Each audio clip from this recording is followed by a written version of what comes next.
बिस्मिल्लाहिर्रहमानिर्रहीम। गुर्दा ट्रांसप्लांट होने के बाद ज़िंदगी कैसी हो? वंस के गुर्दा ट्रांसप्लांट हो जाता है और सब कुछ बड़ा सक्सेसफुली हो जाता है, चीज़ें ठीक चलना शुरू हो जाती हैं, तो उस सूरत के अंदर दवाइयों का इस्तेमाल पहले 3 से 6 महीने में ज़रा ज़्यादा होता है और उसके बाद जारी ज़रूर रहता है लेकिन कम हो जाता है। तकरीबन 3 किस्म की दवाइयाँ जो पाकिस्तान में ज़्यादातर हम रजीम यूज़ कर रहे हैं। मोनोक्लोनल एंटीबॉडीज़ महंगी बड़ी होती हैं, हर पेशेंट में यूज़ नहीं हो पाती, तो इस वजह से हम 3 किस्म की अद्वियात इस्तेमाल कर रहे होते हैं, जिसके अंदर साइक्लोस्पोरिन है, टेक्रोलिमस है, ये एक क्लास है। फिर दूसरी तरफ हम माइक्रोफिनोलेट, मोफिटल या सोडियम या सेलसेप्ट या माइफोटिक इस्तेमाल करते हैं। दूसरी दवाई के ब्रांड नेम न्यूरोल, बायोराल, सीपोलैन, इस तरह की दवाइयाँ होती हैं। और फिर स्टेरॉइड कैटेगरी की मेडिसिन है जो थोड़ी सी साथ इस्तेमाल होती है। ये 3 दवाइयाँ जो उनसी हैं ये चलती रहती हैं। इनकी डोज एडजस्टमेंट सिचुएशन के लिहाज से और मंथली इंटरवल पे, और लेटर ऑन जब पेशेंट स्टेबल होता है तो 3 मंथ्स के इंटरवल पे होती रहती है।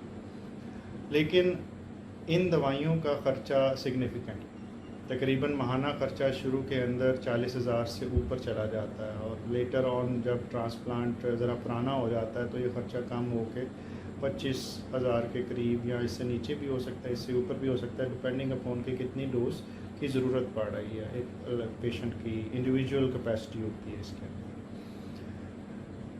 इन दवाइयों के साथ कुछ नुकसानात भी होते हैं।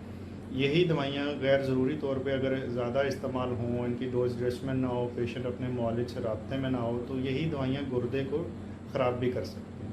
सुनने में अजीब सी बात लगती है, अगर ऐसी दवाई है जो गुर्दे को ख़राब कर सकती है तो हम इस्तेमाल ही क्यों कर रहे हैं? लेकिन इसका जवाब ये है कि हम इससे बेहतर दवाइयाँ अभी डिस्कवर नहीं कर सके पूरी दुनिया में।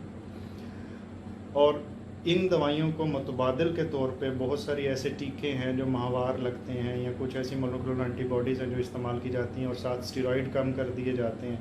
वो रजीम्स अभी फ्रीक्वेंटली हम यूज़ नहीं कर रहे, और जहाँ पे हो भी रही हैं उनके फ़ौरन अगेंस्ट बहुत कुछ आ रहा है। तो ये रजीम जो उनसी हम इस्तेमाल कर रहे हैं पाकिस्तान में अभी भी दुनिया में अच्छी रजीम्स के तौर पर समझी जाती है, कंपैरेटिव, परफेक्ट नहीं लेकिन अच्छी।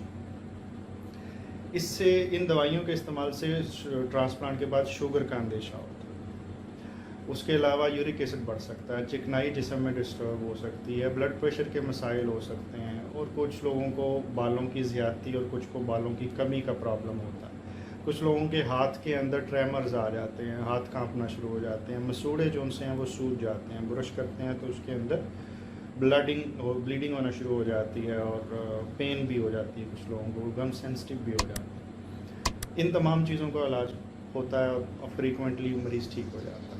ये सेलसेप या माइफोटिक जो सी मेडिसिन है, इसके बाद पेट में दर्द होना शुरू हो जाती है, लूज़ मोशन लगते हैं, अफारा सा होता है, भूख कम लगती है, तो उसके भी एडजस्टमेंट कर दी जाती है।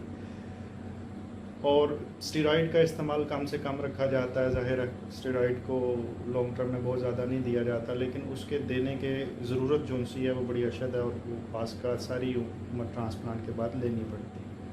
कितना अरसा चल जाता है ट्रांसप्लांट, लोग ये भी सवाल करते हैं। तो ट्रांसप्लांट 20-20 साल तक भी हमने चलते हुए देखे, और अनफॉर्चुनेटली कुछ लोगों का साल भी नहीं निकलता। अनफॉर्चुनेटली कुछ लोगों की सर्जरी में इन्फेक्शन हो जाता है और वो लोग सरवाइव नहीं कर पाते। ये रिस्क मौजूद है, लेकिन कम सही, कुछ लोगों में ज़्यादा कुछ में कम, लेकिन ये रिस्क मौजूद है।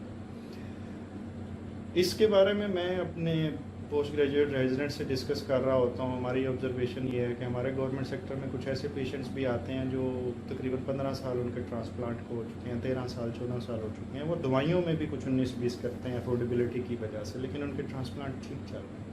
दूसरी तरफ कुछ ऐसे ट्रांसप्लांटेड पेशेंट्स हैं जिनकी चीज़ें बड़ी आसानी से डिस्टर्ब हो जाती हैं, हालांकि वो बहुत ज़्यादा ख्याल भी रख रहे होते हैं। तो कुछ चीज़ें इसके अंदर भी जो सारी हमने इस गोरखबंदे का जिक्र किया, कुछ चीज़ें इसके अंदर भी ऐसी हैं जो मज़ीद समझने की मज़ीद ज़रूरत है, और उस पर रिसर्च जारी है। फाइनेंशियल एस्पेक्ट हो गया, दवाइयों के साइड इफ़ेक्ट्स का एस्पेक्ट हो गया। जो फ़ायदे हैं ट्रांसप्लांट के वो ये है कि आपको डायलिसिस से जान छूट जाती है, आपको डायलिसिस नहीं करवाना पड़ता, और ये भी बहुत बड़ी एक नेमत है। और इफ़ यू आर लकी तो तकरीबन 15-20 साल आपके बगैर डायलिसिस के गुजर जाते हैं। Then you can have a second transplant अगर ज़रूरत पड़े। میرا خیال ہے یہ اتنی انفارمیشن کافی ہے، باقی اس سے زیادہ انفارمیشن تو ڈاکٹرس کے کام ہی آ سکتی ہے۔ اپنا بہت خیال رکھیے گا، بہت شکریہ۔ چینل کو سبسکرائب کیجئے اور بیل آئیکن کو کلک کر دیجئے تاکہ صحت کے متعلق تمام ٹپس آپ تک پہنچتی رہیں۔